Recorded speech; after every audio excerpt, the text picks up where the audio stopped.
Lord of the Flies, Chapter 6. Beast from Air. There was no light left save that of the stars, when they had understood what made this ghostly noise, and Percival was quiet again. Ralph and Simon picked him up unhandedly and carried him to his shelter. Piggy hung about near for all his brave words, and the three bigger boys went together to the next shelter. They lay restlessly and noisily among the dry leaves, watching the patch of stars that was the opening towards the lagoon. Sometimes a little one cried out from the other shelters, and once a big one spoke in the dark. Then they too fell asleep. A sliver of moon rose over the horizon, hardly large enough to make a path of light, even when it sat right down on the water. But there were other lights in the sky that moved fast, winked, or went out. Though not even faint popping came down from the battle fought at 10 miles height. But a sign came down from the world of grown-ups, though at the time there was no child awake to read it.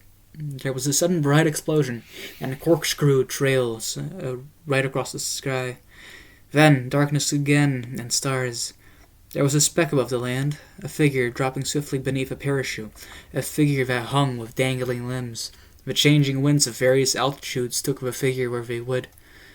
Then, 3 miles up, the wind steadied and bore it in a descending curve round the sky, and swept it in a great slant across the reef and the lagoon towards the mountain. The figure fell and crumpled among the blue flowers of the mountainside. But now there was a gentle breeze at this height, too, and the parachute flopped and banged and pulled. So, by the figure, with feet that dragged behind it, slid up the mountain. Yard by yard, puff by puff, the breeze hauled the figure through the blue flowers, over the boulders and red stones, till it lay huddled among the shattered rocks of the mountain top. Here the breeze was fitful, and allowed the strings of the parachute to tangle and festoon, and the figure sat, its helmeted head between its knees, held by a complication of lines. When the breeze blew, the lines would strain taut, and some accident of this pull lifted the head and chest upright so that the figure seemed to peer across the brow of the mountain. Then, each time the wind dropped, the lines would slacken and the figure bow forward again, sinking its head between its knees. So as the stars moved across the sky, the figure sat on the mountain top, and bowed and sank and bowed again. In the darkness of early morning there were noises by a rock, a little way down the side of the mountain. 2 boys rolled out a pile of brushwood and dead leaves, 2 dim shadows talking sleepily to each other. They were the twins, on duty at the fire. In theory, one should have been asleep and one on watch, but they could never manage to do things sensibly if that meant acting independently. And since staying awake all night was impossible, they had both gone to sleep. Now they approached the darker smudge that had been the signal fire, yawning, rubbing their eyes, treading with practiced feet. When they reached it, they stopped yawning, and one ran quickly back for brushwood and leaves. The other knelt down. "I believe it's out." He fiddled with the sticks that were pushed into his hands. "No." He lay down and put his lips close to the smudge and blew softly. His face appeared, lit redly. He stopped blowing for a moment. "Sam, give us," tinned the wood. Eric bent down and blew softly again till the patch was bright. Sam poked the piece of tinder wood into the hot spot, then a branch. The glow increased and the branch took fire. Sam piled on more branches. "Don't burn the lot," said Eric. "You're putting on too much." "Let's warm up. We'll only have to fetch more wood. I'm cold, so am I. Besides, it's dark. All right then." Eric squatted back and watched Sam make up the fire. He built a little tent of dead wood, and the fire was safely alight. "That was near. He'd have been waxy." "Huh?" For a few moments, the twins watched the fire in silence. Then Eric sniggered. "Wasn't he waxy? About the fire and the pig? Luckily he went for Jack instead of us. Huh. Remember all waxy at school?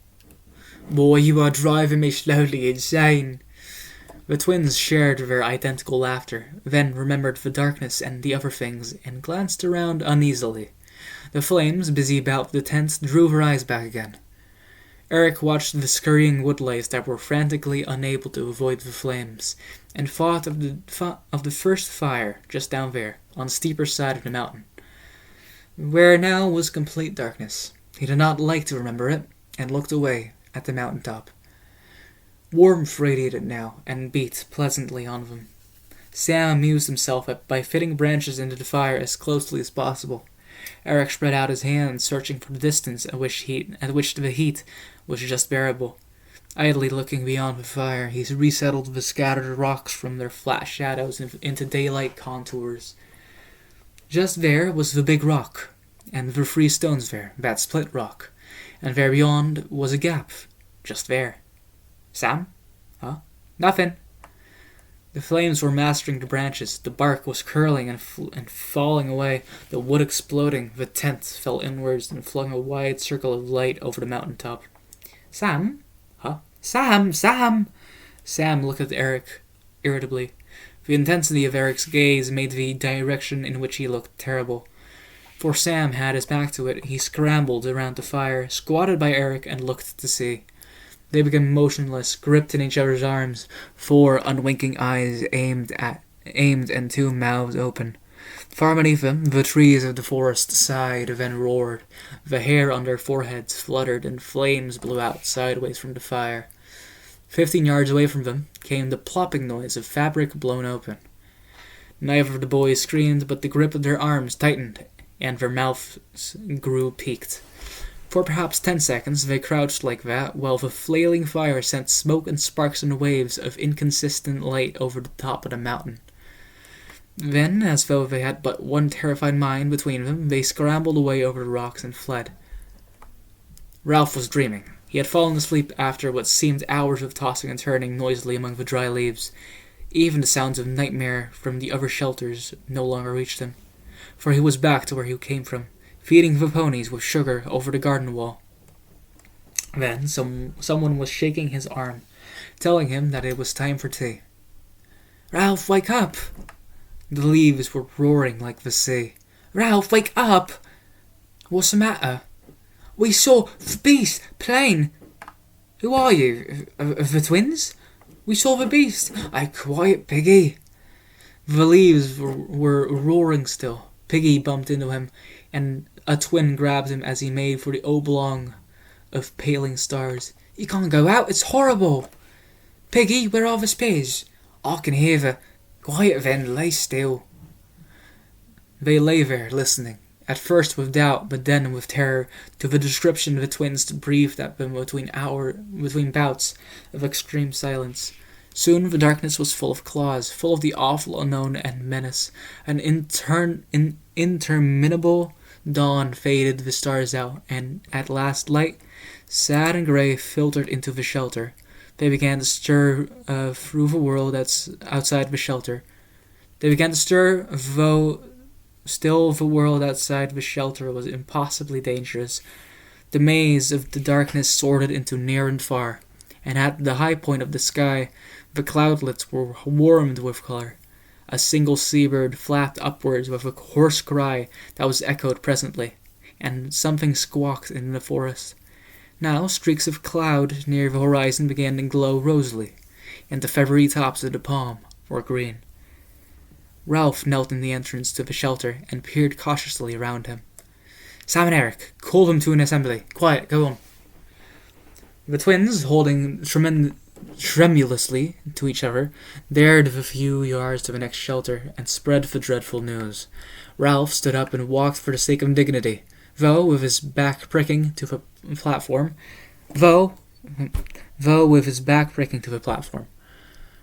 Picky and Simon followed him, and the other boys came sneaking after. Ralph took the conch from where it lay on the polished seat and held it to his lips. But then he hesitated and did not blow.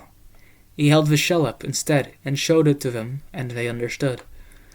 The rays of the sun that were fanning upwards from below the horizon swung downwards to eye level. Ralph looked for a moment at the growing slice of gold that lit them from the right hand and seemed to make speech impossible. The circle of boys before him bristled with hunting spears. He handed the conch to Eric, the nearest of the twins. We seen the beast with our own eyes. No, we weren't asleep. Sam took up the story.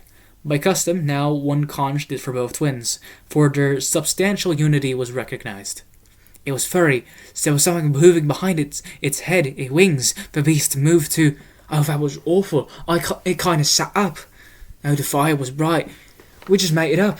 More sticks on. There were eyes, teeth, claws. We ran as fast as we could, bashed into things. The beast followed us. I saw it slinking behind the trees. Nearly touched me. Ralph pointed fearfully at Eric's face, which was striped with scars where the bushes had torn him. How did you do that? Eric felt his face. I'm all rough. Am I bleeding? The circle of boys shrank away in horror. Johnny, yawning still, burst into noisy tears and was slapped by Bill till he choked on them.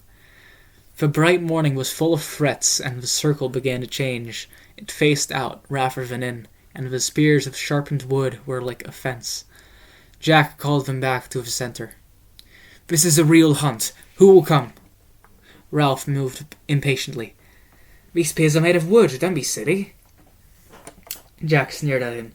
Frightened? Of course I'm frightened. Well, who wouldn't be? He turned to the twins, yearning but hopeless. I suppose you aren't pulling our legs? And their reply was too emphatic for anyone to doubt them. Piggy took the conch. Couldn't we kinda stay here? Maybe the beast won't come near us. But for the sense of something watching them, Ralph would have shouted at him. Stay here and be cramped into this bit of the island, always on the lookout? How shall we get our food? And what about the fire?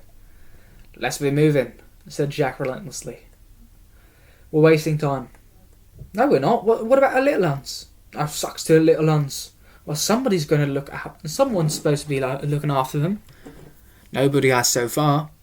Well, there was no need. Now there is. Piggy will look after him.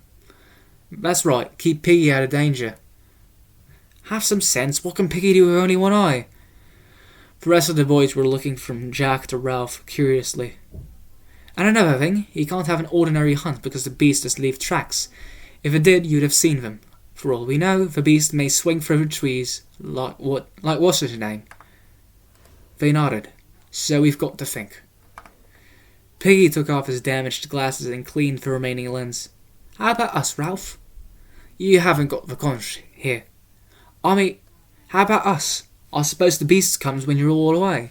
I can't see proper, and if I get scared... Jack broke in, contemptuously. Oh, you're always scared. I got the conch. Go conch, shouted Jack. We don't need the conch anymore.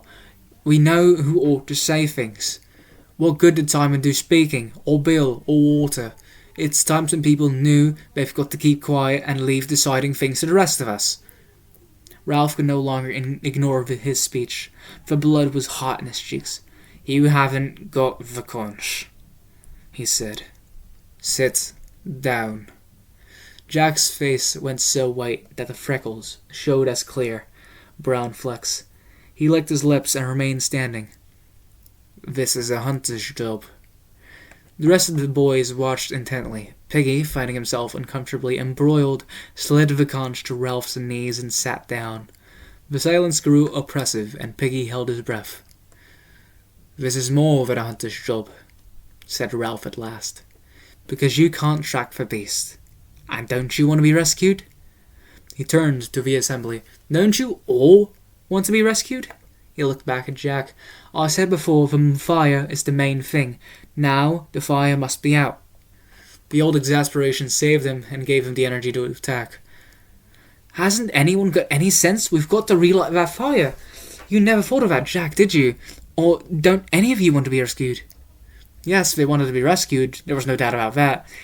And with a violent swing to Ralph's side, the crisis passed. Piggy let out his breath with a gasp, reached for it again, and failed.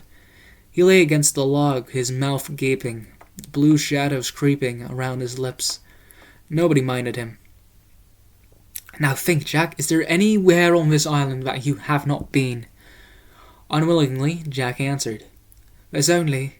But of course, you remember the tail end part, where the rocks are all piled up. I've been near there. The rock makes a sort of bridge. There's only one way up, and the thing might live there.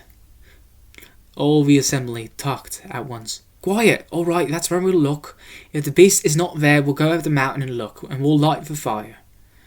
Let's go. Now, we'll eat first, then go. Ralph paused. We'd better make spears. After they had eaten, Ralph and the big un set out along the beach. They left Piggy propped up on a platform. This day promised, like the others, to be a sun bath under a blue dome. The beach stretched away before them in a gentle curve till perspective drew it into one with the forest. For the day was not advanced enough to be obscured by the shifting veils of mirage. Under Ralph's direction, they picked up a careful way along the palm terrace. Rather than dare the hot sand down by the water, he let Jack lead the way, and Jack trod with theatrical caution, though they could have seen an enemy 20 yards away. Ralph walked into the rear, thankful to have escaped responsibility for a time. Simon, walking in front of Ralph, felt a flicker of incredulity. A beast with claws that sat on a mountaintop, that left no tracks and yet was not fast enough to catch a salmon Eric. However, Simon thought of the beast. There rose before his inward sight the picture of a human, at once heroic and sick. He sighed. Other people could stand up and speak to an assembly, apparently, without that dreadful feeling of the pressure of personality. Could say what they would as though they were speaking to only one person. He stepped aside and looked back. Ralph was coming along, holding a spear over his shoulder. Defiantly, Simon allowed his pace to slacken until he was walking side by side with Ralph and looking up at him, through the coarse black hair that now fell into his eyes. Ralph glanced sideways, smiled constrainedly, as though he had forgotten that Simon had made a fool of himself, then looked away at nothing. For a moment or two, Simon was happy to be accepted, and then he ceased to think about himself. When he bashed into a tree, Ralph looked sideways impatiently, and Robert sniggered. Simon reeled, and a white spot on his forehead turned red and trickled. Ralph dismissed Simon and returned to his personal hell. They could only reach the castle sometime, and the chief would have to go forward. Jack came trotting back. We're in sight now. All right, we'll get as close as we can. He followed Jack towards the castle, where the ground rose slightly. On their left was an impenetrable tangle of creepers and trees. Why couldn't there be something in that? Because, you can see, nothing goes in nor out. What about the castle, then? Look. Ralph parted the screen of grass and looked out. There were only a few more yards of stony ground, and then the two sides of the island came almost together, so that one expected a peak of headland. But instead of this, a narrow ledge of rock, a few yards wide and perhaps 15 long, continued the island out into the sea. There lay another one of those pieces of pink squareness that underlay the structure of the island. This side of the castle, perhaps 100 feet high, was the pink bastion they had seen from the mountain-top. The rock of the cliff was split, and the top littered with great lumps that seemed to totter. Behind Ralph, the tall grass had filled with silent hunters. Ralph looked at Jack. You're a hunter. Jack went red. Oh no, all right. Something deep in Ralph spoke for him. I'm chief. I'll go. Don't argue. He turned to the others. You, hide here. Wait for me. He found his voice tended either to disappear or to come out too loud. He looked at Jack. Do you think? Jack muttered. I've been all over. It must be here. I see. Simon mumbled confusedly. I don't believe in the beast. Ralph answered him politely, as if agreeing about the weather. No, I suppose not. His mouth was tight and pale. He put back his hair very slowly. Well then, so long. He forced his feet to move until they had carried him out onto the neck of the land. He was surrounded on all sides by chasms of empty air. There was nowhere to hide, even if one did not have to go on. He paused on the narrow neck and looked down, Soon, in a matter of centuries, the sea would make an island of the castle. On the right hand was the lagoon, troubled by the open sea, and on the left, Ralph shuddered. The lagoon had protected them from the Pacific, and for some reason only Jack had gone right down to the water on the other side. Now he saw the landsman's view of the swell, and it seemed like the breathing of some stupendous creature. Slowly the water sank among the rocks, revealing pink tables of granite, strange growths of coral, polyp, and weed. Down the waters went, whispering like the wind among the heads of the forest. There was one flat rock there, spread like a table, and the water sucking down into four weedy sides made them seem like cliffs. Then the sleeping Leviathan breathed out. The waters rose, the weeds steamed, and the water boiled over the table rock with a roar. There was no sense of the passage of waves, only this minute-long fall and rise and fall. Ralph turned away to the red cliff. They were waiting behind him in the long grass, waiting to see what he would do. He noticed that the sweat in his palm was cool now, realized with surprise that he did not really expect to meet any beast, and did not know what he would do about it if he did. He saw that he could climb the cliff, but this was not necessary. The squareness of the rock allowed a sort of plinth around it, so that to the right, over the lagoon, one could inch along a ledge and turn the corner out of sight. It was easy going, and soon he was peering around the rock. Nothing but what you might expect: pink, tumbled boulders with guano layered on them like icing, and a steep slope up to the shattered rocks that crowned the bastion. A sound behind him made him turn. Jack was edging along the ledge. "Couldn't let you do it on your own." Ralph said nothing. He led the way over the rocks, inspected a sort of half-cave that held nothing more terrible than a clutch of rotten eggs, and at last sat down, looking around him and tapping the rock with the butt of his spear. Jack was excited. "What a place for a fort!" A column of spray wetted them. "No fresh water." "What's that, then?" There was indeed a long green smudge halfway up the rock. They climbed up and tasted the trickle of water. "You could keep a coconut shell there, filling all the time." Not me. This is a rotten place." Side by side they scaled the last height to where the diminishing pile was crowned by the last broken rock. Jack struck the near one with his fist, and it grated slightly. "Do you remember?" Consciousness of the bad times in between came to them both. Jack talked quickly. "Shove a palm trunk under that, and if an enemy came, look." 100 feet below them was the narrow causeway, then the stony ground, then the grass dotted with heads, and behind that the forest. "One heave!" cried Jack, exulting, and whee! He made a sweeping movement with his hand. Ralph looked toward the mountain. "What's the matter?" Ralph turned. "Why? You were looking. I don't know why." "There's no signal now. Nothing to show." "Oh, you're nuts on the signal." The taut blue horizon encircled them, broken only by the mountain top. "Well, that's all we got." He leaned his spear against the rocking stone and pushed back 2 handfuls of hair.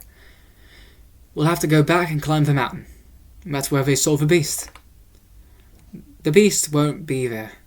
"Well, what else can we do?"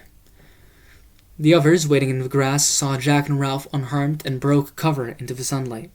They forgot the beast in the excitement of exploration. They swarmed across the bridge and soon were climbing and shouting. Ralph stood now, one hand against an enormous red block, a block large as a mill wheel that had been split off and hung. Tottering somberly, he watched the mountain. He clenched his fist and beat hammer-wise on the red wall at his right. His lips were tightly compressed, and his eyes yearned beneath the fringe of hair. Smoke. He sucked his bruised fist. "Jack, come on!" But Jack was not there. A knot of boys, making a great noise that he had not noticed, were heaving and pushing at a rock. As he turned, the base cracked and the whole mass toppled into the sea, so that a thunderous plume of spray leapt halfway up the cliff. "Stop it! Stop it!" His voice struck a silence among them. Smoke. A strange thing happened in his head. Something flittered there in the front of his mind, like a bat's wing, obscuring his idea. Smoke. At once the ideas were back, and the anger. "We want smoke, and you go wasting your time.